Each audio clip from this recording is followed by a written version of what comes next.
compromiso de todas. Si el problema atraviesa fronteras, las estrategias para enfrentarlo también deben hacerlo. Unidos en una misión de prevención, te damos la bienvenida a No hay trato con la trata, compromiso de todas y todos. Tu programa aliado en la lucha contra la trata de personas.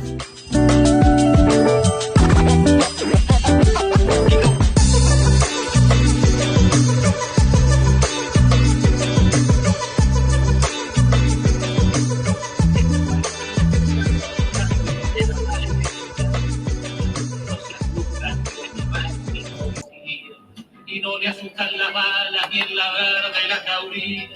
Caramba, esa mala cosa que viva la astronomía.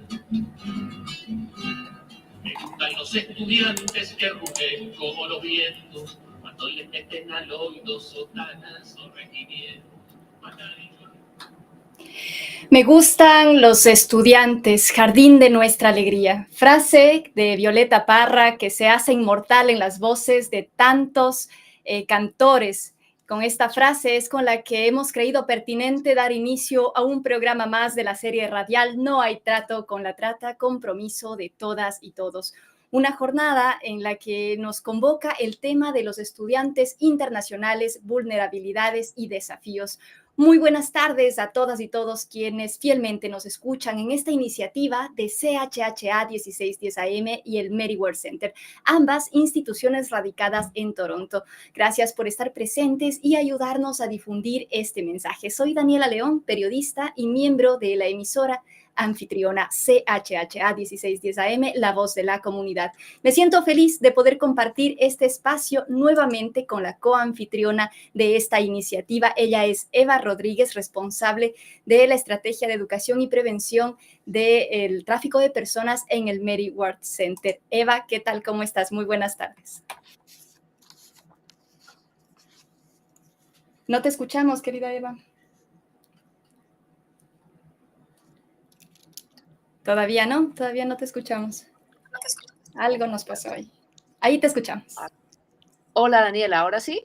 Sí, ahí te escuchamos perfecto. Perfecto. Me falló la tecnología. Buenas tardes, Daniela. Bienvenidas. Gracias, es un placer estar de nuevo contigo aquí compartiendo este espacio. Un saludo para las personas que nos escuchan en este momento. Saludo para Alessandra Santo Padre, que está llamando y que está diciendo que tiene problemas, que no se ha podido conectar y ya se va a conectar en un segundo. Ella desde Quebec nos va a acompañar de nuevo, como lo ha hecho este año. Y qué gusto estar aquí haciendo nuestro programa número 25 horas transmitiendo, 19 de ellas conectando a Canadá con Latinoamérica. Realmente una situación, una oportunidad preciosa de poder hacer comunidad. Y hoy, querida Eva, cuando hablamos de estudiantes internacionales, que es el tema que nos convoca, no hablamos de un tema menor. Nada más en el 2023, para que nuestra audiencia esté un poco en contexto, según los datos del Ministerio de Inmigración, Canadá recibió aproximadamente 900,000 estudiantes internacionales. Entre los países latinoamericanos con mayor número de estudiantes internacionales destacan nacionalidades como la mexicana y la colombiana.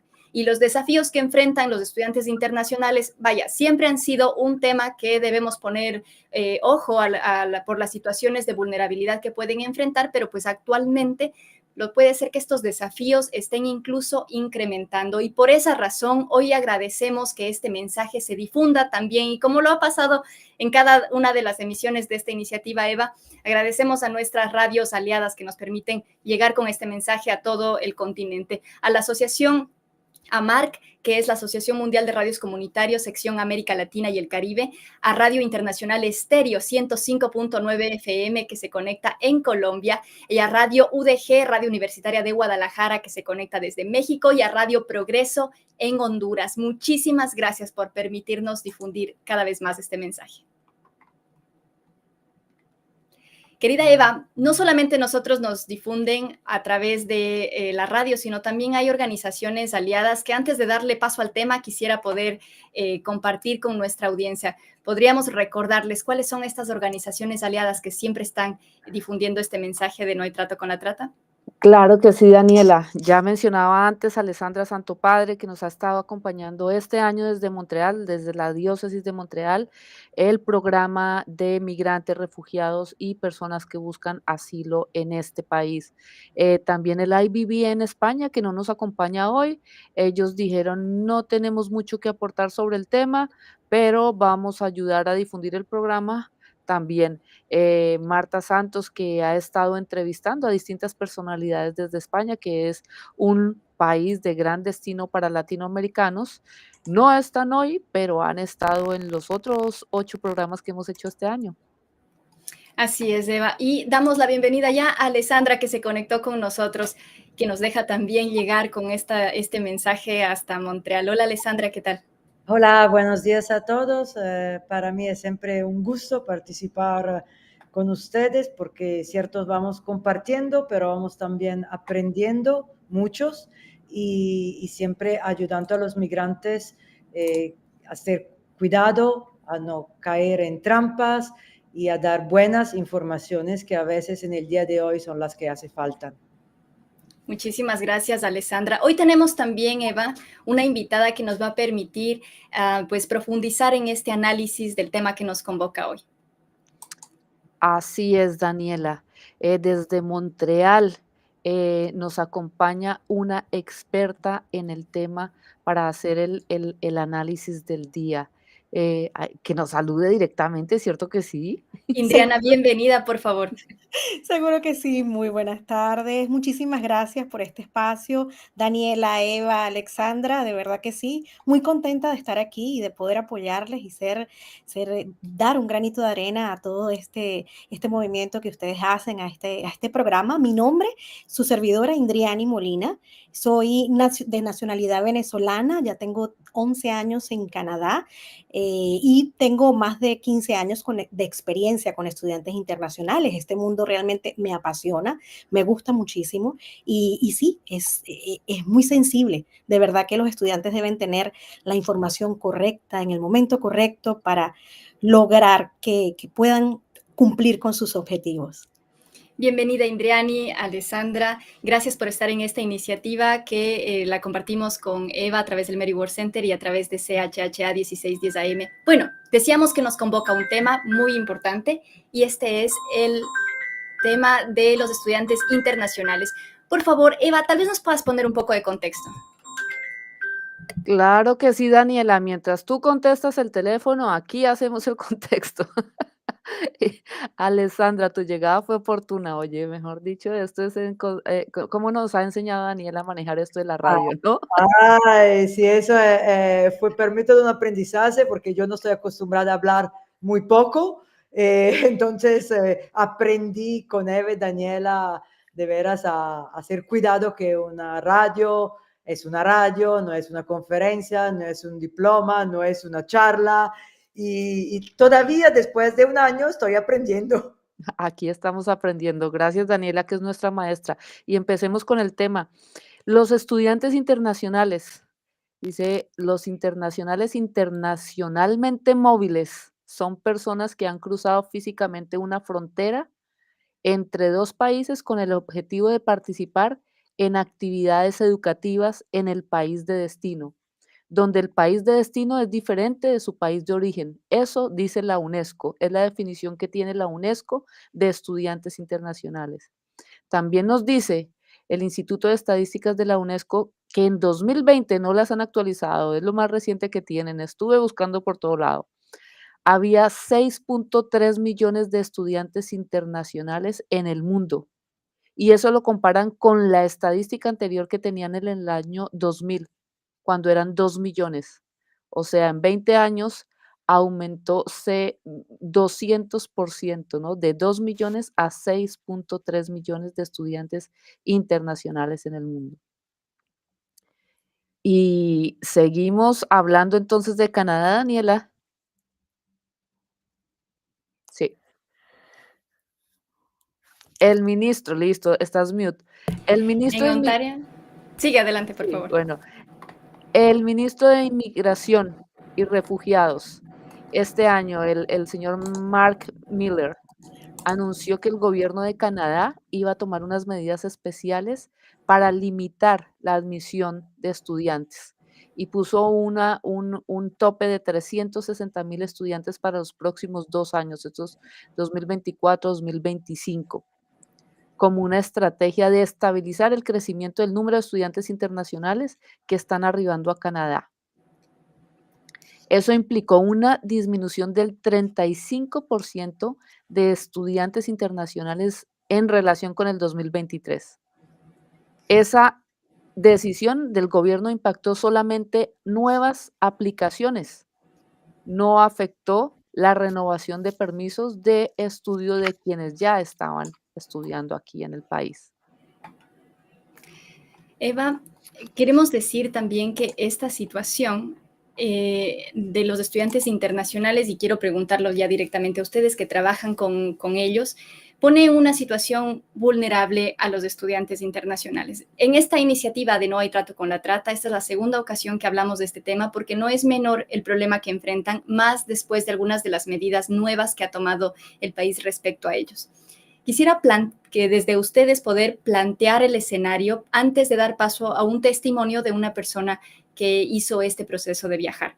Entonces, tal vez podríamos empezar con Indriani sobre su evaluación sobre la situación actual de los estudiantes internacionales, particularmente aquí en Canadá, que provienen de distintos países. Sí, por supuesto que sí. Entendemos que la noticia es un poco alarmante y sí, en muchas oportunidades el tema de manejar todo lo que es la parte de estudiantes internacionales, el cupo y todas estas nuevas medidas del ministro nos afecta psicológicamente y hemos tenido una recesión, o sea, han sido menos los estudiantes internacionales que han indicado que quieren realizar el proceso como estudiante internacional en Canadá por todas estas noticias. Pero hay algo muy importante, no deberíamos caer en alarmas porque Latinoamérica es una parte de la torta de este gran proceso, de este volumen de estudiantes internacionales. Entonces, básicamente, la torta que tenemos nosotros los latinos está acorde con los límites que tenemos para poder convertirnos en estudiantes internacionales.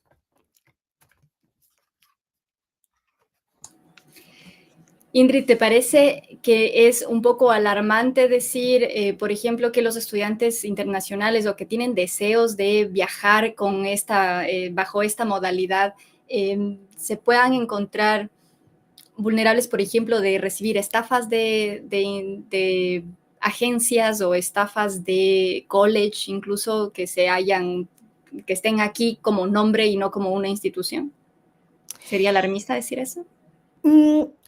Pienso que sí, porque nosotros como buenos latinos creo que tenemos un poquito de esa suspicacia de ir un poquito más allá. Sin embargo, por favor, de verdad que lo que debemos tener es certificar que la institución educativa existe, certificar que la persona que nos está dando la asesoría es correcta. Nosotros normalmente tratamos de buscar asesorías en diferentes lugares, entonces quizás podemos mitigar un poco, pero sí, por supuesto que está latente y sí ha sucedido y sí hay situaciones. Hace poco me enteré que una agencia muy grande en Colombia cerró sus puertas y lo que se indica es que lastimosamente tomó el dinero, que eso es algo que no se puede hacer, bueno, no se debería hacer, el estudiante debería pagar directamente a la institución educativa, pero cuando tomas dinero que no es tuyo y suceden estos efectos, las noticias gubernamentales donde el flujo de caja baja significativamente, esto puede afectar a la organización y bueno, lastimosamente se pueden cometer estos errores, pero pues no debería pasar, pero sí pasa y es lastimoso tener este efecto y nosotros, sobre todo en Latinoamérica, que es tan complejo obtener el dinero para poder hacer su proceso de estudios y que seas estafado, wow, es duro. Eva, ¿podrías platicarnos un poco más sobre esto que nos está comentando Indriani? Yo estoy teniendo muchísimas preguntas y menos mal que tenemos a Indriani. Y menos mal que tenemos dos buenas entrevistas a dos estudiantes que son dos casos muy distintos, ¿no? Un hombre, una mujer, ella viene de México, él viene de Ecuador, ella todavía está acá, ella vino con su esposo, él vino un año y ya regresó. Ellos vinieron solos, no tienen ninguna familia y han estado buscando cómo hacer las cosas como estudiantes, enfrentar todas las situaciones. Él vino y tuvo el apoyo de sus tíos para quedarse durante el tiempo que estuvo. Entonces, no sé, Daniela, si de pronto empezamos escuchando una de las entrevistas y seguimos profundizando, pero Indiani ha dicho algo interesante que creo que es bueno que tengamos en cuenta para la gente que nos escuche. Ella ha dicho, como latinoamericanos, hemos estado viniendo a estudiar, o quienes han estado viniendo a Canadá a estudiar como estudiantes internacionales, ese número está dentro de las cuotas, o sea, no nos hemos excedido, no las hemos traspasado los latinoamericanos, quiere decir que dentro de esas limitaciones que el gobierno de Canadá ha puesto de 360,000, nosotros estamos dentro de la cuota, no nos vemos afectados, Indiani. Es correcto, no nos hemos visto afectados. El año pasado quedamos por debajo de la cuota y este año lo que se espera es que igualmente estemos dentro de la cuota. Eso es algo que estamos aquí como conociendo y confirmando que es positivo para la gente que nos escucha en América Latina, ¿cierto, Daniela? Así es. Luego quisiera preguntar un poco sobre el tema del procesamiento de esas solicitudes, porque entiendo que hay un problema en los trámites de esas solicitudes que dejan en otras circunstancias de vulnerabilidad, pero ¿qué tal si primero, y Alessandra, un poquito de paciencia, porque queremos también saber desde tu perspectiva y lo que pasa en Montreal, cómo se empata esto? Tal vez si nos dices brevemente algo antes de ir con la entrevista. Sí, no, a mí también me impactó escuchar a Indriani, bueno, que la conozco, trabajamos mucho junto con la misión en mi oficio, pero sí cierto, me impactó darme cuenta que hay trampa también por los estudiantes. Hay riesgo de ser víctima de trata, de tráfico, cuando no se conoce bien todo el proceso, y hay trampa también una vez que están aquí. Hay vulnerabilidad, entonces a veces nos encontramos con gente aquí que se queda en un estado de vulnerabilidad con sus procesos que se acabó, no sabe qué hacer, no sabe cómo transformarlo, y ese es un riesgo muy peligroso. Y también si el proceso se está consumiendo bien, una vez que están aquí se pueden encontrar en trampas, y esto también se ve aquí en el suelo canadiense, en Montreal, y cómo ayudarlo, cómo referirlo, dónde referirlo. Para mí el aporte también de Indriani puede ser una ayuda para nosotros que trabajamos en el campo, para saber, pero también por los que nos escuchan.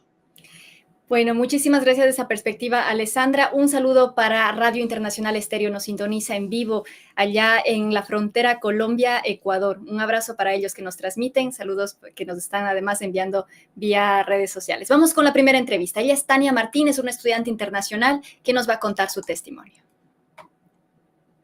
Mi nombre es Tania Martínez, yo vengo de México, de la ciudad de Tijuana, que se encuentra al norte del país. Llevo 1 año, 3 meses aquí en Toronto, Ontario, Canadá. Al principio, cuando estuve viendo las opciones para venir a estudiar, estuve investigando por medio de una agencia, pero investigué un poco más si podía hacer el proceso por mi cuenta y al final decidí hacerlo. Entonces, todo el trámite lo realicé yo, la inscripción de la escuela, así como todo el llenado de formatos para poder aplicar para la visa de estudiante y de trabajo de medio tiempo. Y en este caso, pues yo venía con mi esposo, entonces también realicé el trámite para que él pudiera venir con un permiso de trabajo, y todo lo hice directamente con el college en cuanto al trámite de la escuela. El trámite para venir a Canadá, pues es bastante extenso y toda la información de la página es completamente en inglés. De la página del gobierno de Canadá, toda la información está en inglés o en francés.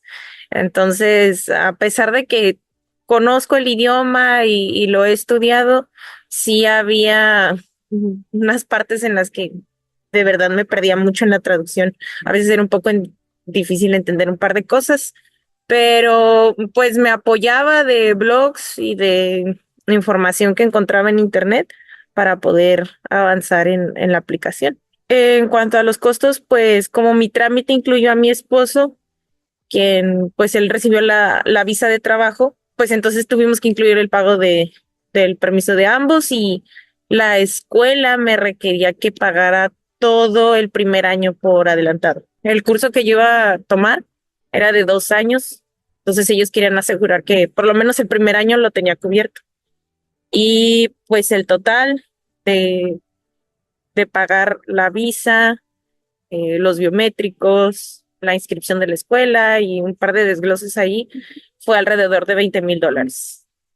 Vivir aquí en Canadá como estudiante internacional, pues empezando por lo bueno, es que puedo notar una diferencia enorme en cuanto a cómo los maestros se manejan en las instituciones. Siento que el college, en mi experiencia personal, es que me ha recibido muy bien, me han apoyado de muchas maneras. Desde el principio he podido aplicar a becas, he recibido un par. Los profesores son muy comprensivos con la barrera del lenguaje. También son muy flexibles al momento de entregar tareas o de estar poniendo mucha atención en cuáles son tus necesidades. Eh, yo, con la experiencia que tenía en México, por lo menos me daba cuenta que es muy necesario que tú te adaptes a los ritmos de trabajo y a la escuela. Y aquí la escuela trata y hace todo lo posible por adaptarse a ti. Entonces, por ese lado, la experiencia ha sido muy buena en cuanto al college. En cuanto a, pues, cómo fuimos adaptándonos a la vida aquí, fue un poco difícil. Hay muchas incongruencias y muy pocas facilidades para que tú como migrante puedas empezar a independizarte. Un ejemplo de esto es cuando mi esposo y yo estuvimos buscando dónde vivir. Al principio mirábamos en anuncios de internet que te ofrecían un cuarto en una casa compartida y los precios pues eran algo accesibles para el dinero que nosotros teníamos ahorrado y que teníamos destinado para gastar en hospedaje. Pero cuando conseguimos nuestros trabajos y ya nos sentíamos decididos a irnos a vivir bueno, perdón, esto fue antes de conseguir trabajo. Nosotros teníamos dinero ahorrado y estábamos buscando pues vivir aparte, nosotros solos. Y las restricciones de los lugares de renta pues eran un poco incongruentes y hasta cierto punto absurdas porque no nos querían rentar porque no teníamos trabajo y no se me olvida que en una ocasión llegué a un lugar y ya muy desesperada porque pues necesitábamos un lugar donde vivir. Le dije a esta persona, ¿sabes qué? Yo tengo el dinero para cubrir el pago y sigo teniendo ahorros para cubrir el pago. Y la persona de este edificio me dijo, no importa si tú tuvieras $1,000,000 en tu cuenta. Si tú no tienes la manera de demostrarme que tienes un empleo aquí, yo no te puedo rentar. Entonces, a partir de ahí vinieron mucho malestar de estar pensando cómo es que manejan la situación aquí para las personas que vienen al país. Muchas de nosotros no venimos con un trabajo, no tenemos conexiones familiares y estamos empezando completamente, bueno, relativamente de cero. Entonces, no hay mucha flexibilidad para que nosotros podamos empezar una vida. Siento que sí es muy necesario apresurar las cosas y estarte adaptando casi desde que te bajas del avión. Entonces, en un momento sí fue algo decepcionante, fue angustiante, pero pues conforme pasaron los meses y conseguimos empleo, las cosas se hicieron más fáciles. Y lamentablemente he entendido que para otras personas que están en la escuela conmigo o con las que he compartido espacios, pues no han corrido con la misma suerte y sigue siendo una dificultad. Creo que eso también lo incluiría como el mayor desafío que he encontrado aquí en Canadá como estudiante internacional. Pues un consejo que les daría a las personas que están pensando en vivir a Canadá como estudiantes internacionales es que vengan con una idea de ser muy flexibles. Va a haber muchos retos, va a haber días en los que de verdad la desesperación por recuperar la vida que tenías en tu país, pues va a ser mucha y vas a decir, ¿qué estoy haciendo aquí, no? Yo allá ya había estado en una zona de confort y aquí estoy pues batallando. Eh, pero si en realidad lo que quieres es permanecer, es quedarte, tienes que entender que es solamente un día malo y al día siguiente puedes recuperarte y pues esperar lo mejor y dar lo mejor de ti para que el próximo día no vuelva a ser así. Porque en lo personal, pues es lo que a mí me sirvió, fue mi mantra, lo que me mantuvo motivada y decir, pues solamente hoy batallo, solamente hoy, mañana cambia. Y otra cosa muy importante es que practiquen su inglés, es muy necesario y si ustedes sienten que no es el mejor del mundo, de todos modos anímense. Háblenlo, platíquenlo con todas las personas, si se equivocan, hay que ser humildes y decir, bueno, corrígeme y dime bien cómo lo digo, porque al final de cuentas es una ciudad muy multicultural y te vas a encontrar en situaciones en las que necesitas hablar inglés para comunicarte con los otros, no va a haber otra manera. Entonces, pues hay que aprenderlo muy bien. Es porque levantan el pecho cuando les dicen ahí, ya sabiéndose que es afrecho, y no hacen el sordo mudo cuando... Este fue un testimonio de un estudiante internacional que llegó de México, sigue aquí y pues nos ha platicado un poco de lo que es su experiencia. Les invito a que lo tengan muy presente porque después tenemos otro testimonio que contrasta un poco con algunas de las experiencias que ella nos ha relatado, pero nos permite abrir este debate y esta conversación. Me pregunto, otra vez quiero plantearlo como si fuese una persona de la audiencia que nos escucha y es entender. En este momento estamos conversando sobre la vulnerabilidad de los estudiantes internacionales porque ponemos sobre la mesa la posibilidad de que, dada la gran demanda de personas que hay en esta situación, puedan ser víctimas de situaciones de estafas, ya sea de college, estafas cuando ya están aquí, acceso a la vivienda, acceso a la salud, todos estos tipos de entorno que acompaña a una persona en cualquier condición, pues en los estudiantes internacionales puede verse vulnerable. Quiero abrir esta conversación. Indriani, platícanos un poco desde esa experiencia de trabajo, de más de 15 años de trabajo con los estudiantes internacionales, ¿cuáles son los desafíos más importantes que ellos están enfrentando en este momento? Sí, obviamente hay muchos desafíos, pero yo quiero recalcar algo que es súper importante, es que cuando queremos convertirnos en estudiantes internacionales hacia Canadá, algo vital y súper crucial es el idioma, bien sea inglés o francés, dependiendo de la provincia a la cual querramos viajar.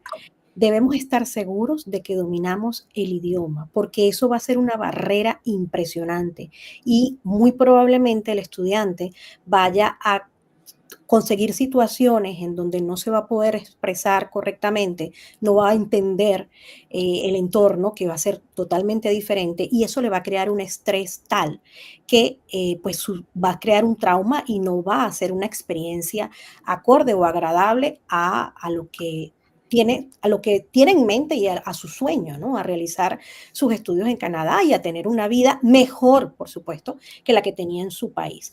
Otro es tener claro, como ella lo dijo, ser muy humildes y tener claro que esto es un cambio de vida y que va a ser momentáneo toda la situación. Al principio, cuando llegas como estudiante internacional, es claro que el estudiante va a poder trabajar part-time, según los nuevos cambios del ministro, que el ministro anunció a partir de septiembre, van a poder trabajar 24 horas en lugar de 20, y esto le va a permitir apoyarse para su mantenimiento. Obviamente, este trabajo va a ser un trabajo sencillo, manual, va a ser un trabajo que no va a estar quizás acorde con el soporte económico, con el nivel que el estudiante tenga, tanto de conocimientos como en la parte económica, porque él es estudiante. O sea, lo que le da el permiso de trabajo part-time es porque está estudiando y a su vez, si el nivel del idioma no es bueno, entonces el trabajo que va a poder conseguir va a ser a un salario mínimo que le va a permitir simplemente mantenerse, más no pagar lo que es el tuition. Otra vulnerabilidad es que pensamos o nos venden la idea de que podemos viajar sin contar con los fondos completos para el pago del college. Y debemos tenerlos, porque si no tenemos el dinero para el pago del college y vamos a soñar que con el trabajo vamos a poder mantenernos y pagar el college, es allí donde caemos en situaciones críticas porque el estatus que tenemos como estudiante internacional nos lo da el estar activamente estudiando en el college o en la universidad. Si no estamos estudiando, no podemos trabajar y realmente eso puede traer consecuencias fuertes y todo ello es acompañado de pues, una asesoría no la más ideal, ¿no? Este dato que acaba de mencionar Indriani sobre el tema económico es un asunto que desde, pues como una ciudadana me ocupa porque me pregunto si realmente esas 24 horas son suficientes incluso para sobrevivir. Recientemente las noticias nos han dicho que la cuestión de la inflación está afectando los bolsillos de todos. Los estudiantes internacionales con un part-time de 24 horas podrían sobrevivir. Y también quisiera abrir esta pregunta a Alessandra en Montreal, por ejemplo, esta circunstancia con los estudiantes internacionales allá, un part-time, por ejemplo, ¿cuál es la situación de ellos en particular? Sé que por cada provincia hay distintos reglamentos, pero ¿cuáles son los que nos acompañan por allá, por Montreal?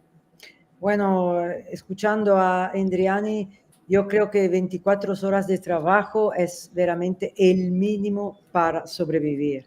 No se puede pensar de vivir bien y más porque la vivienda, la renta son muy cara, muy alta aquí en Montreal, son muy costosas y la gente tiene miedo de rentar a un estudiante internacional, justamente porque sabe que no tiene un trabajo remunerado bien que le permite. Y creo que lo que vivió es el testimonio que vivimos en Toronto, pero es muy replicable aquí. 24 horas de trabajo no son suficientes para pagar la vida de aquí a Montreal. Y entonces el esfuerzo que se pide a un estudiante internacional es, al nivel económico es muy alto, muy, muy, muy alto. Pensando que yo soy italiana, un estudiante de Italia, de una familia muy modesta, no es imaginable cómo esta familia puede pagar y ayudar a un hijo, una hija con todo este pago. Si no tienes una familia aquí que lo puede acoger en su casa, que le puede dar vivienda, pero si viene una persona sola, es muy difícil. Y entonces, y a veces escuchando el costo de poder estudiar y tener una posibilidad de estudio, una educación, y me choca cómo a veces tener el deseo de una educación mejor, muchos no pueden permitírselo. Muchos no pueden permitírselo solamente por el hecho que están muy caros. Y entonces, de un lado hay el derecho de una educación a nivel mundial, pero como muchos no podrías, no puedes porque del otro lado hay un costo muy elevado. Y entonces, y cuando uno logra a llegar aquí, se enfrenta adelante de un racismo que le cierra la puerta, como la muchacha, no te rento casa porque eres un estudiante internacionales y no me aseguras y no tiene trabajo y no tienes esto y no tiene otro. Entonces, hay de veras una discriminación solo por el hecho de eres estudiante internacional y una discriminación que no puede permitirte de estudiar. Al iniciar el año 2024, en enero, el gobierno federal anunciaba ciertos cambios para los estudiantes internacionales debido al gran número de estudiantes internacionales que habían entrado en los últimos años con los permisos que ofrecía el mismo Estado canadiense. Después de eso, la retórica alrededor de los estudiantes internacionales, me parece, también los responsabilizaba de cosas como, por ejemplo, el incremento de las rentas, etcétera, dejando de lado otros factores que influían también en el incremento de las rentas, pero la retórica un poco mediática, la retórica de las redes sociales, apuntaban hacia ellos. Me pregunto, y aquí quisiera también regresar un poco la mirada a Toronto con Eva. Me pregunto si esto, adicionalmente a las vulnerabilidades prácticas económicas, de salud, de acceso a la vivienda, a la comida de los estudiantes internacionales, si además esta retórica imponía otro tipo de vulnerabilidades como el de la xenofobia, el rechazo, la discriminación, etc. Daniela, son muchas cosas las que han ocurrido a nivel legislativo alrededor de estas estudiantes internacionales, de las visas. Ya lo decía anteriormente nuestra experta acompañándonos hoy, al final los estudiantes latinoamericanos son una minoría frente a otro número grande de estudiantes que vienen de otras regiones, ¿no? Aquí en Canadá, por ejemplo, un gran número de estudiantes provenientes de la India, un gran número de estudiantes asiáticos, que son números muchísimos más grandes que los estudiantes latinoamericanos. Pero sin lugar a dudas, como Canadá es un país que abre las puertas, que tiene muchas expresiones de fraternidad y amistosas, que da la bienvenida a otras culturas y a otras nacionalidades, también tiene unas expresiones muy grandes de xenofobia, tiene unas expresiones muy grandes de rechazo hacia ciertas nacionalidades, hacia ciertas regiones. Entonces, creo que nuestra otra entrevista nos va a hablar un poquito de eso, ¿no? De algunos de esos comportamientos que deben a enfrentar estudiantes internacionales y personas que vienen a Canadá migrando, que venimos a Canadá migrando. Hemos hablado en otros momentos de los trabajadores y los estudiantes internacionales que se requiere que tengan un monto de dinero para venir, para cubrir gastos, que por eso se supone, el gobierno de Canadá supone que quienes vienen a estudiar en este país tienen un monto de dinero para cubrir sus gastos, para pagar la vivienda, para pagar la alimentación, para pagar los gastos. Entonces se supone que solo con 24 horas de trabajo es suficiente para como hacer una experiencia, como para hacer una inmersión en la cultura y como de pronto para tener para los cafés y las galletas. Por eso, incluso quiero mencionar algo y es hablando de Ontario, se subió el mínimo legal, el pago mínimo legal a 17,20 para los trabajadores, pero para los estudiantes es $1 menos, es un 16,20. Quiere decir que los estudiantes, aunque realicen el mismo trabajo que otro trabajador, van a ganar $1 menos. Y si nosotros multiplicamos esos 16,20 por 24 horas, yo ya estaba aquí multiplicando, son $388 semanales. Es decir, que la realidad es que una persona que no puede cumplir, reunir los montos de dinero que implica venir a Canadá, pensar en que va a venir a trabajar y a sostenerse con lo que está legalmente establecido es imposible. $388 semanales, no es posible que una persona se sostenga con eso. Esos son $1,555 al mes. Y para dar paso a esa entrevista, los costos de vivienda, porque hay gente que han estado abusando, porque la gente cree que los estudiantes vienen con mucha plata y nos hemos encontrado, aquí yo he conocido estudiantes de América Latina que están buscando dónde vivir, una habitación $1,600. Eso es algo absolutamente loco aquí en una ciudad como Toronto. Y hay que decir una cosa más, que por ejemplo, para 2018, que es el último corte que se tiene sobre el dato que voy a dar, los estudiantes internacionales contribuyeron aproximadamente con $21,600 millones al PIB de Canadá. y financiaron con esos 170,000 puestos de trabajo de la clase media canadiense, según datos del gobierno federal. Entonces, además, dinamizan la economía, pero se encuentran bajo estas situaciones. Vamos a darle paso entonces a esta entrevista. Es Lucas Ávila, un estudiante ecuatoriano que vino durante un año a tener una experiencia como estudiante internacional. Hola, soy Lucas Ávila, soy de Ecuador y viajé a Canadá durante un año como estudiante internacional. El trámite lo hice a través de una agencia que me contactó con una abogada en Canadá y me permitió realizar mis papeles migratorios.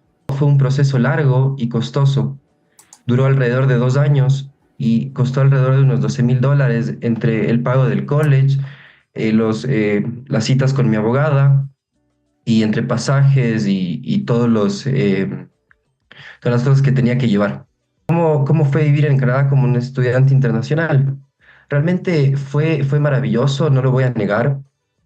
Creo que el conocer un nuevo país siempre es una grata experiencia, pero también tuvo sus puntos negativos. Cuando llegué me encontré con una ciudad que era sumamente cara y que realmente, al no tener experiencia de trabajo, no encontraba como eso, no encontraba trabajo, o realmente muy eventuales que no me permitían vivir. Yo por suerte vivía con mis tíos, entonces era como una situación favorable para mí, ¿no? Tuve un compañero de Japón que encontró un departamento a través del college. Y esta señora un día entró diciendo que tenía que pagarle unos meses de anticipación y que o si no se tenía que ir. Al final, él, por la presión y el abuso psicológico que vivió ahí, tuvo que salir del departamento y pasó una noche donde durmió en el parque y luego se fue a un gimnasio a 24 horas, al Fit for Less, a dormir ahí. E incluso después encontró otro departamento donde su landlord tenía ataques de violencia contra él, así que le amenazaba de que lo va a acuchillar. Entonces, realmente eso se vuelve un dato a tomar en cuenta. Yo llegué a Canadá en junio y hasta enero no pude encontrar un trabajo estable. Y si no hubiera sido por mis tíos, que yo pude vivir ahí durante ese tiempo en Canadá, pero sin ellos yo hubiera vuelto al primer mes.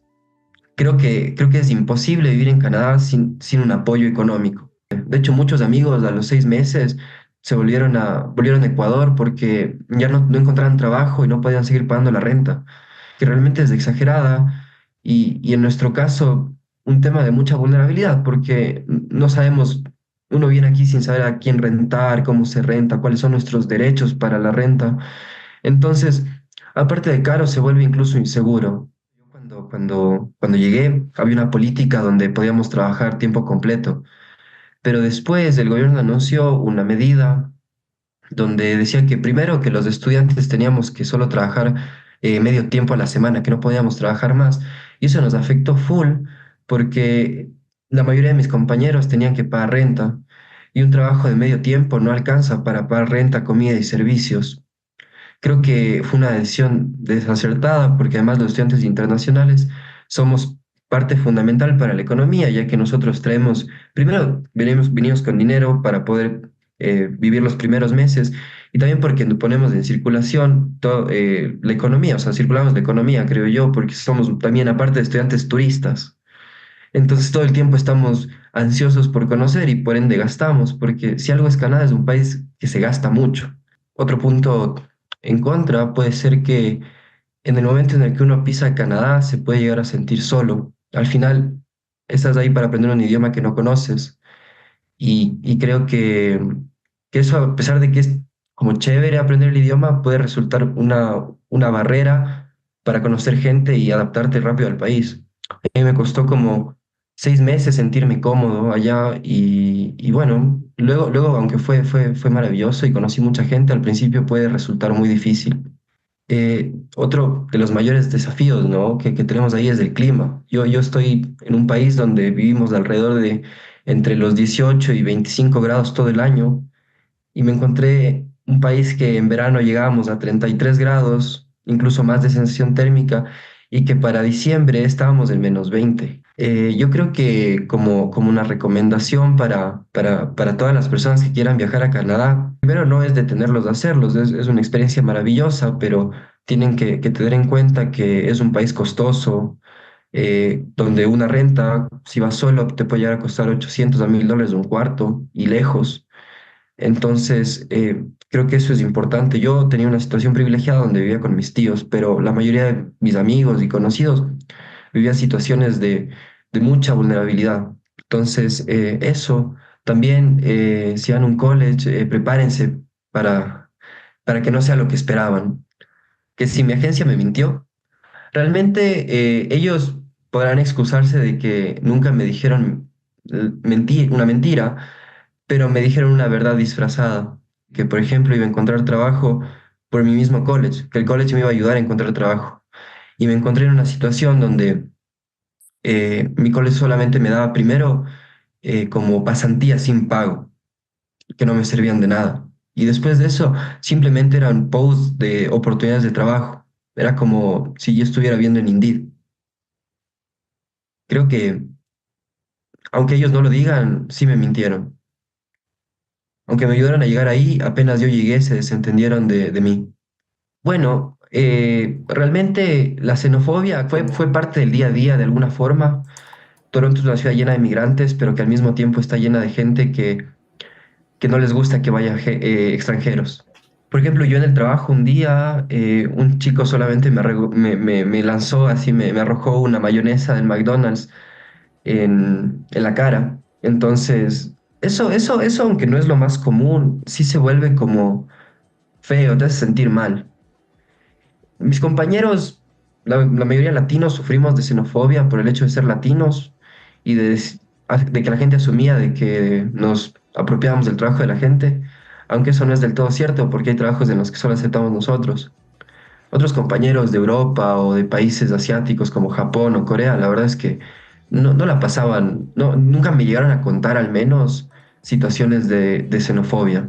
Antes de terminar, que se asesoren bien, que tengan una agencia que les dé la información precisa de cómo va a ser su experiencia y que no les aseguren cosas que son imposibles, ¿no? Entonces sí, asesórense bien, tengan precauciones también de estafas, porque hay muchas agencias que son estafas o que también el abogado al que les recomienda no tiene como jurisdicción o algo así. Es como que estamos muy susceptibles a que nos estafen y perdamos dinero y al final no podamos viajar. Yo quiero decirles que a pesar de todos estos puntos negativos, vengan a Canadá, que disfruten esta experiencia maravillosa, porque a pesar de que hay dificultades y retos gigantes, son más los beneficios que te puedes llevar. Obvio, siempre, siempre, siempre cuidándose de las estafas, de la vulnerabilidad de derechos, y para eso hay que asesorarnos bien. Pero no, invitarles a venir a Canadá, pero un poco con la realidad, con la realidad bien planteada, ¿no? De que es un país que te puede recibir con los ojos abiertos, pero que no te asegura que seas primero sujeto a derechos o que seas feliz. Eso es como, eso va por tu cuenta. Tienes que un poco superarte a ti mismo para poder estar estable en Canadá. Un caso distinto, ¿no, Daniela? Diferente al anterior. Exacto, eso es lo que nos dan los testimonios, la oportunidad de revisar distintas experiencias, panoramas y que nos permitan tener esta conversación desde otros puntos de vista, la verdad. En este caso, Lucas tenía un apoyo familiar, ¿no? El no tener que enfrentarse, por ejemplo, a la problemática de rentar, que es la problemática que sí tuvo que enfrentar Tania, el amigo japonés, asiático, que nos comenta él, el tener que afrontar, digamos, estas situaciones. Tania lo hizo sola, a través directamente con la universidad, haciendo todas las traducciones, todas las aplicaciones. Lucas usó una agencia, dice, sí me ayudaron, pero fue una verdad a medias. Claro, le dice, no, y pasa mucho, también hemos conocido esos casos donde donde las agencias dicen supuestamente que los college y que las mismas agencias les van a ayudar a buscar el trabajo aquí. Y yo conocí casos aquí, he conocido un par de casos donde supuestamente unas agencias les brindan una asesoría para hacer inmersión, para buscar una cantidad de cosas que es muy parcial, ¿no? Entonces, si tienen que buscar el UCI o si la driver, ¿cómo se llama? La licencia de conducción o cosas así. Sí, este es el lugar y están como pendientes 1, 2 semanas, un mes, pero luego desaparecen, ¿no? Prometen inicialmente una serie de acompañamiento, de información que realmente no es cierta y tampoco tendrían por qué hacerla, pero no es necesario que prometan lo que no están dispuestos a dar. Y, para terminar, digamos, como en mi introducción, y quiero hacer una pregunta a Indian sobre este tema, es, ¿qué es lo que, tanto Lucas como Tania nos dan unos elementos, pero tú como experta, si nos pudiéramos reunir en un bloque, ¿cuáles son esos requisitos? ¿Cuáles son esos elementos que cualquier persona que esté ubicada en Latinoamérica y esté pensando en venir, estas son las 5, 6, 7, 8 cosas que deben tener en cuenta, sea que lo hagan a través de una agencia o sea que hagan por sus propios medios directamente con los colleges?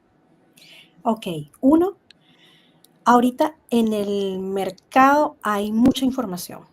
Hay muchos youtubers, hay Ujú. mucha información, hay mucho movimiento, hay mucho negativismo, porque eso es lo que vende lastimosamente. Te reúnes con agencias de, de marketing y te dicen, no, hay que ir a lo negativo. ¡Wow! Pero bueno, ese es el enganche. Ahora bien, hay que tener bien claro, uno, por favor, si quieren realizar estudios en Canadá, establezcanse sus prioridades. ¿Por qué lo quiero hacer? ¿Cómo quiero viajar? ¿A dónde quiero estudiar? ¿Qué quiero estudiar?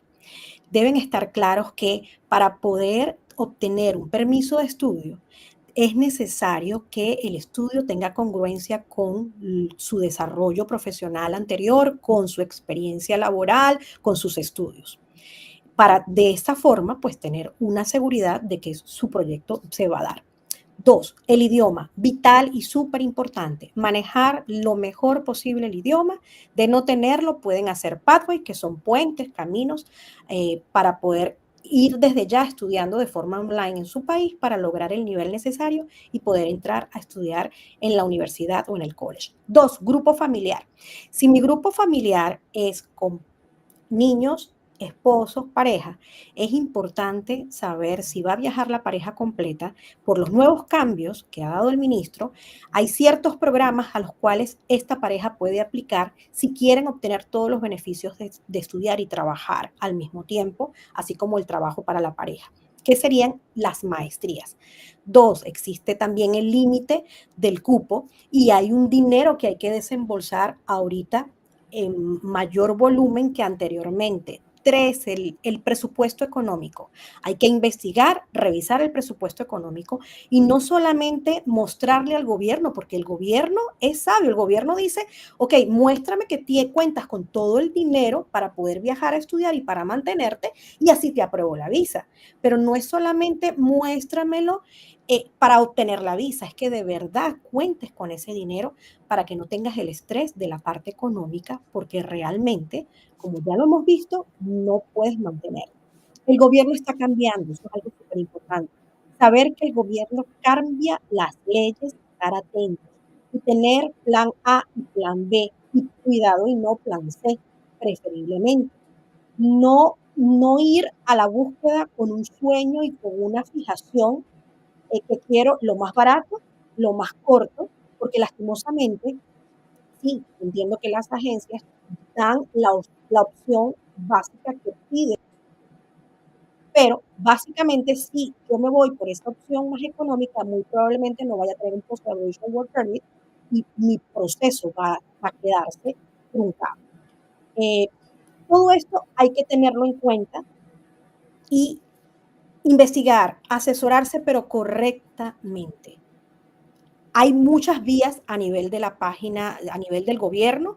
Importante que la institución educativa tenga un DLI aceptado y aprobado por el gobierno. Importante que si van a tener una asesoría con un asesor de inmigración o un abogado, revisar que sea certificado. Lo podemos conseguir también en las páginas, la certificación. No dar dinero a ninguna agencia, no den dinero a ninguna agencia, a menos que la agencia cobre un servicio, un fee no debería ser muy alto. En cuanto a los servicios de acompañamiento, yo siento que el acompañamiento debe ser de corazón, debe darse en la medida en que el estudiante lo requiera. Pagar un monto también y pretender que me van a resolver todo y no manejo el idioma, pues también es un poquito complejo. No quiero pechar de juzgar a nadie, pero debemos estar claros, investigar, revisar el tema del clima. Todos los aspectos que tenemos que tomar en cuenta para realizar un estudio en el exterior debemos contemplarlo. Por supuesto que es importante la buena asesoría, sí, investigar un poquito, pasearse por a qué ciudad quiero llegar, qué quiero hacer y de esa forma pues lograr cumplir con el objetivo. Una pregunta sobre el tiempo, no, menciónanos cuánto puede durar. Lucas nos decía fue como 2 años, Tania no nos daba tiempo. ¿Cuánto puede durar ese trámite? El trámite para obtener el permiso, lo más sencillo pudiera tomar quizás 6 meses, siendo muy optimistas si vamos al federal. Si vamos a Quebec, unos 9, 8 meses. Pero dependiendo de la provincia donde querramos estudiar, nos tenemos que inscribir con 1 o 2 años de anticipación si queremos obtener el tiempo el tiempo para poder obtener el cupo en la universidad o en el colegio. Como ustedes saben, CHHA 1610 AM tiene pues el horario, igual que todas las radios que nos están transmitiendo. Saludamos también a Medellín, que nos están dejando saludos a través de nuestro Facebook Live.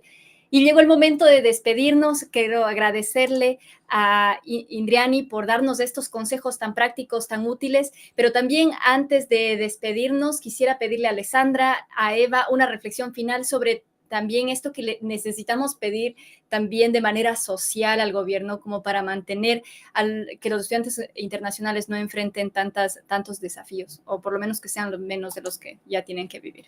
Alessandra, tenemos un minutito. Sí, yo sé que tenemos un minuto, entonces solo al gobierno que ese deseo de una buena educación no se transforme por muchos en abuso, en discriminación, en pesadilla. Entonces, que ponga reglas y acompañamiento justo y adecuado por todos esos estudiantes que tienen el derecho de mejorar su vida con la educación. Muchísimas gracias, Alessandra. Eva, momento de despedirnos. Una cosita, porque hemos conocido esos casos y los hemos escuchado aquí, agencias y personas que dicen, haga el trámite como estudiante internacional y después nosotros le ayudamos a quedarse como residente y les cobran dinero, si les prometen cosas, tengan cuidado con eso, asesórense bien, como decía Indian, y esas son del tipo de promesas que engañan muchísimo a las personas y pagan unas cantidades de dinero supuestamente porque es un paso directo de ser estudiante a ser residente o a ser ciudadano. Infórmense muy bien sobre eso, que eso no es tan cierto. Muchísimas gracias, Eva, y muchísimas gracias a ustedes, queridos oyentes, siempre fieles a este programa. No hay trato con la trata, compromiso de todos, una iniciativa de CHHA 1610 AM y del Mary Ward Center. Gracias, Indriani, gracias, Eva, gracias, Alessandra. Nos despedimos y nos vemos en una siguiente edición, el segundo domingo del mes el segundo lunes del mes de noviembre para el 10º programa de No hay trato con la trata, compromiso de todas y todos. Nos vemos hasta pronto. Recuerden que estamos cumpliendo 2 años de este programa y estamos felices de compartirlo junto a ustedes.